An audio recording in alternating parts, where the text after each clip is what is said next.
Assalamualaikum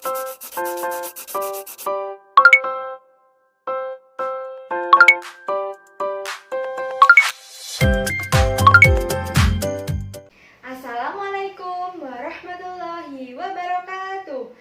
Bagaimana kabarnya hari ini anak-anak ibu? Alhamdulillah, luar biasa, Allahu Akbar. Yes, nah apakah tadi pagi kalian sudah sarapan semuanya? Alhamdulillah kalian sudah sarapan semuanya ya. Sekedar mengingatkan, kalau sebelum berangkat sekolah kalian harus apa? Iya, harus sarapan agar ketika di sekolah kalian bisa fokus mengikuti pembelajaran. Nah, sekarang alangkah baiknya sebelum memulai pembelajaran kita berdoa terlebih dahulu. Berdoa menggunakan S-Breaking yang sering kita gunakan, ada yang masih ingat tidak? Nah, kalau masih kita gunakan ya. 1, 2, 3. Jari jempol, jari telunjuk, jari tengah yang panjang, jari manis pakai cincin, jari kelingking yang kecil. Ku berhitung 1, 2, 3, 4, dan 5. Angkat tangan, lipat tangan, mari kita berdoa. Bismillahirrahmanirrahim. Raditu billahi robba, wabil islami dina, wabi muhammadin nabiyya wa rasula. Rabbi zidani ilma, warzuqni fahma. Amin amin ya rabbal alamin. Sekarang ibu akan absen kalian terlebih dahulu untuk mengetahui siapa saja teman kalian yang tidak masuk pada pagi hari ini. Jika nanti ibu absen, kalian bilang hadir sambil angkat tangan ya anak-anak. Paham semuanya? Dia Mumpuni? Hadir. Dia Pramesti? Hadir. Kurnia Wahyuningsih? Hadir. Alhamdulillah anak-anak ibu hadir semua dan pinter-pinter semua. Nah, sekarang ibu mau tanya, apakah ada yang masih ingat dengan materi minggu lalu kita belajar tentang apa?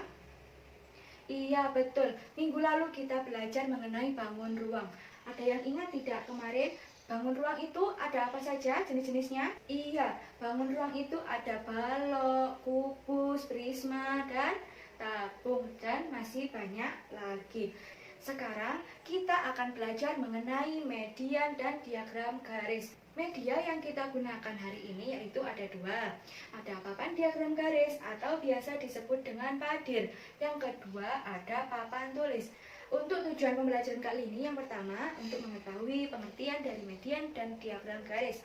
Yang kedua untuk mengetahui cara-cara dari penyelesaian soal-soal yang ada pada diagram garis dan median. Nah, di sini ada yang tahu tidak median itu apa? Tidak? Nah, ya sudah, ibu akan menjelaskan terlebih dahulu terkait median. Kemudian setelah ibu menjelaskan median, ibu juga akan menjelaskan tentang diagram garis. Jadi, median adalah nilai tengah dari suatu data. Bagaimana sih Bu mencari mediannya?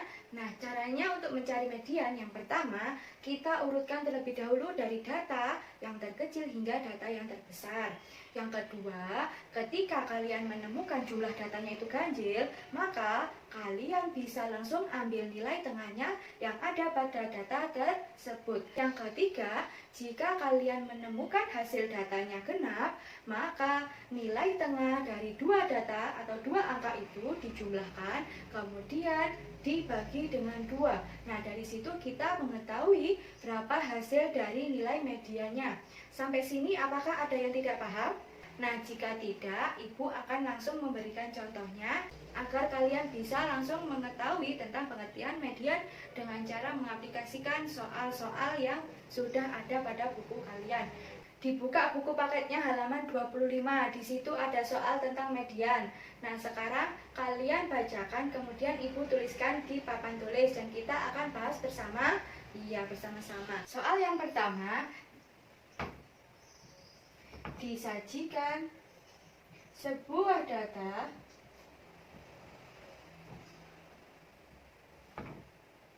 tujuh, 6, 8, 9, 10, 7, 8. Nah, di sini disuruh menentukan menentukan median. Bagaimana Bu caranya menentukan median? Yang pertama tadi apa anak-anak? Iya, kita urutkan terlebih dahulu data yang terkecil hingga data yang terbesar. Nah, perhatikan di sini data yang terkecil pada angka berapa? Iya, pada angka 6.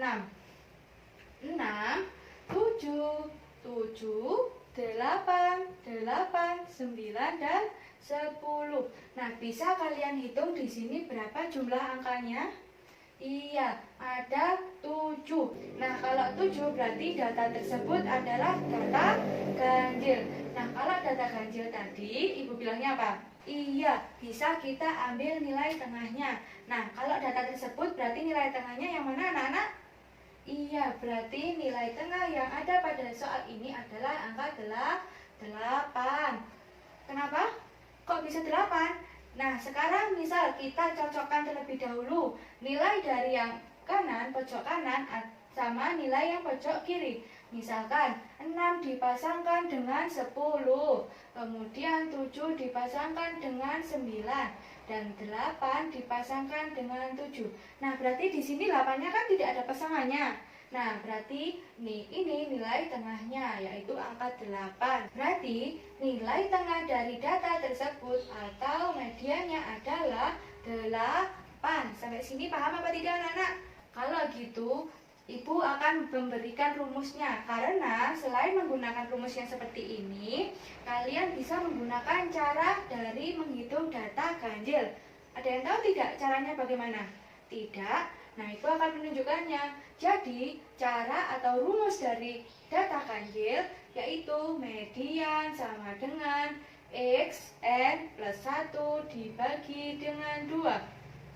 Nah, X di sini adalah data ke atau hasilnya nanti ketika kalian sudah menemukan dari hasil penjumlahan yang ada di sini. Nah, sekarang kita taruh di sini aja ya. Median sama dengan X N plus 1 per 2. Dan sedangkan N ini adalah banyaknya data yang ada pada soal ini. Paham? Iya. Nah, kita tuliskan lagi. X, banyaknya data berapa tadi? Iya, 7. Betul sekali. 7 ditambah 1 dibagi 2. X. Kalau menemukan penjumlahan seperti ini, berarti kita jumlahkan atau kita bagikan terlebih dahulu. Iya, betul sekali dijumlahkan. 7 ditambah 1 berarti 8. Kemudian dibagi dengan 2. Hasilnya berapa? Iya, 4. Berarti median di sini ada pada data keempat. Kita hitung bersama-sama ya. Data keempat itu yang mana? Nah, 6 data ke-1, 7 data ke-2, 7 data ke-3, 8 data ke-4. Berarti data keempat jatuh pada angka? Iya, betul sekali, angka 8. Nah, median menggunakan rumus seperti ini adalah jumlahnya angka 8. Paham sampai sini anak-anak? Iya, kalau sudah paham, alhamdulillah kita akan lanjut ke cara untuk menghitung data genap. Nah, Ibu akan menuliskan ke papan dan kemudian kita bahas lagi agar kalian bisa mudah memahaminya. Nah, sekarang lihat pada soal nomor 2. Disajikan sebuah data 8, 5, 7, 10, 9, 9, 7, dan 6. Lalu, tentukan median dari data tersebut. Nah, tadi bagaimana caranya menentukan mediannya? Iya, yang pertama kita bisa mengurutkan data yang terkecil hingga data yang terbesar terlebih dahulu. Nah, di sini pada angka berapa nilai terkecilnya? Iya, betul sekali, pada nilai 5. Nah, kita urutkan terlebih dahulu. 5, 6, 7, 7, 8, 9, 9, 10. Nah, jika sudah kita menentukan nilai terkecil hingga nilai terbesarnya, kita bisa menjumlahkan terlebih dahulu untuk mengetahui berapa banyak jumlah data yang ada pada soal berikut. Nah, kita hitung bersama-sama ya. 1, 2, 3, 4, 5, 6, 7, 8. Nah, berarti di sini datanya jumlahnya ada 8. Berarti kalau 8 adalah ini termasuk data yang genap. Betul sekali. Nah, kalau data genap, tadi apa Ibu bilangnya? Iya, menjumlahkan dua angka yang ada di tengah kemudian dibagi dua. Nah, kita bisa memasangkan terlebih dahulu seperti data yang ganjil tadi agar kita tahu nilai tengahnya yang mana. Paham? Sekarang kita bisa memasangkan angka 5 dan angka 10. Kemudian 6 dengan angka 9, 7 dengan angka 9, dan 8 dengan angka 7. Nah, berarti di sini nilai tengahnya ada pada nilai atau angka 7 dan 8. Nah, tadi Ibu bilang apa? Bisa dijumlahkan kemudian dibagi dengan 2. Nah, 7 ditambah 8 dibagi 2. Sama dengan berapa? 7 dibagi 8 terlebih dahulu. Berapa anak-anak? Iya, 15. Berarti 15 dibagi 2 hasilnya berapa anak-anak?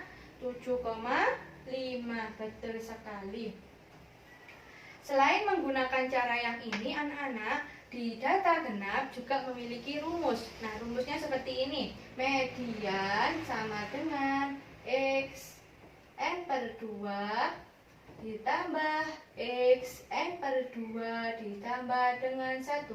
Kemudian dibagi dengan 2. Nah, X di sini sama untuk mencari data keberapa nilai medianya. Nah, N di sini sama seperti data ganjil tadi. N-nya adalah banyaknya data pada keseluruhan angka yang ada di sini. Nah, berarti gimana nyarinya, anak-anak? Iya, 8 dibagi 2 ditambah 8. 8 dibagi 2 ditambah dengan 1, kemudian dibagi dengan 2. Nah, X 8 dibagi 2 berapa? 4. Nah, ditambah X 8 per 2 ditambah 1. Kalau menemukan soal yang seperti ini berarti kita jumlahkan atau kita bagi terlebih dahulu. Iya, dibagi dulu ya. 8 dibagi 2 berapa? 4. Kemudian 4 ditambah 1 berapa? 5. Nah, berarti X-nya adalah 5 dibagi dengan 2. Nah, dari sini kita bisa tahu nilai tengahnya atau nilai medianya ada pada data keempat dan data ke-5. Kita bisa hitung ya, data keempat dan data ke-5 pada angka berapa? Nah, 1, 2, 3, 4, 5. Berarti data keempat jatuh pada angka 7. Ditambah data kelima tadi jatuh pada angka berapa? Ya, betul sekali, 8 dibagi 2. 7 tambah 8, berapa hasilnya? Iya, 15. 15 dibagi 2 sama dengan 7,5. Berarti nilai tengah pada data tersebut adalah 7,5. Sampai sini apakah ada yang tidak paham? Paham semuanya? Iya, pintar semuanya ya anak-anak Ibu. Apakah ada yang masih ingin ditanyakan anak-anak? Tidak. Nah, jika tidak, Ibu akan melanjutkan untuk pembahasan diagram garis. Tapi sebelum Ibu melanjutkan ke pembahasan diagram garis, kita ice breaking terlebih dahulu biar kalian lebih semangat lagi ya. Ibu akan mencontohkan terlebih dahulu ice breakingnya dan kemudian kalian bisa mempraktekkannya. Tepuk semangat! Semangat! Hore hore, yes! Gimana? Sudah? Jika sudah kita peragakan ya, biar kalian semangat semuanya ya. Iya. 1, 2, 3. Tepuk semangat. Semangat. Hore hore, yes. Nah, pinter semuanya. Kita akan membahas diagram garis, ya. Apakah di sini kalian tahu diagram garis itu apa? Tidak. Nah, ya sudah, Ibu akan menjelaskan terlebih dahulu terkait diagram garis. Kemudian, kita bisa langsung mengaplikasikan ke dalam soalnya dan bisa menggunakan media papan diagram garis. Diagram garis adalah diagram yang disajikan dalam bentuk garis, kemudian kita bisa mengetahui hasil atau banyaknya jumlah data yang diperoleh. Ya, sekarang kita bisa langsung ke soalnya agar kalian lebih mudah untuk memahami tentang diagram garis. Perhatikan di buku kalian, di situ di halaman 25 sudah ada soal tentang diagram garis. Selain itu, Ibu juga sudah menuliskan soalnya di papan tulis. Nah, perhatikan ya anak-anak. Di sini soalnya mengenai hasil panen Desa Sukamaju pada tahun 2016 hasilnya 60 ton. Pada 2017 30 ton, 2018 hasil panennya 70 ton. Pada tahun 2019 hasilnya 60 ton. Sedangkan pada tahun 2020 hasilnya 80 ton. Maka kita disuruh untuk menentukan diagram garis. Bagaimana Bu caranya menentukan diagram garisnya? Nah, kita aplikasikan ke papan diagram garis untuk memudahkan kalian agar kalian bisa lebih paham. Lihat di sini anak-anak, di sini Ibu sudah menempelkan tahun dan hasil panennya. Nah, bagaimana Bu cara mengaplikasikannya? Di sini Ibu punya pin yang kita gunakan untuk menentukan titik-titiknya pada garis yang akan nanti kita sambungkan. Sehingga diagram garisnya bisa berkesinambungan. Sekarang kita lakukan saja ya, dan kita praktekkan. Pada tahun 2016 hasilnya 60 ton. Berarti titik 2016 kita samakan dengan titik 60. Kita tempelkan paku pinnya di sini. Kemudian pada tahun 2017 hasil panennya yaitu 30 ton. Kita titikkan lagi, kita sambungkan lagi dengan titik-titiknya. Nah, di sini pada tahun 2018 hasilnya 70 ton. Berarti kita apakan titik-titiknya? Iya, kita sambungkan ya anak-anak di tepat 70 dan 2018. Nah, selanjutnya 2019 berapa hasilnya anak-anak? Iya, 2019 itu hasilnya 60 ton. Berarti kita sambungkan lagi titik-titiknya di sini antara 60 dan 2019. Lalu yang terakhir pada tahun 2020 yaitu hasilnya 80 ton. Kita sambungkan lagi ke dalam titik 80 dan 2020. Ini di titik tengah-tengahnya ya Nana, seperti ini. Nah, ketika kita sudah tahu titik-titiknya, kita bisa langsung menggarisi atau kita langsung menggunakan tali rafia ini sebagai garisnya. Kita sambungkan kemana dulu anak-anak? Iya betul. Kita sambungkan dulu ke 2016 dan 60. Seperti ini ya. Nah, kemudian kita lanjut ke 2017 dan berapa? Iya, betul 2017 dan 30. Nah, selanjutnya kita lanjut ke 2018 dan 70 ton.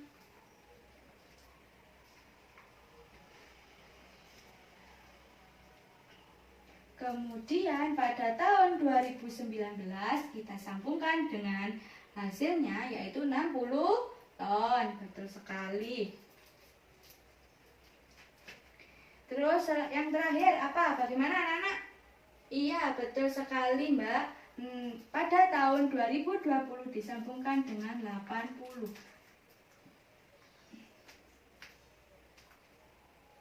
Maka hasil garis pada diagram garis seperti ini. Sampai sini apakah masih ada yang ingin ditanyakan?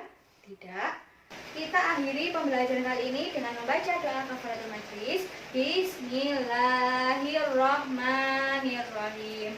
Subhanakallahumma wa bihamdika asyhadu an la ilaha illa anta astaghfiruka wa atubu ilaik. Alhamdulillah. Wassalamualaikum warahmatullahi wabarakatuh.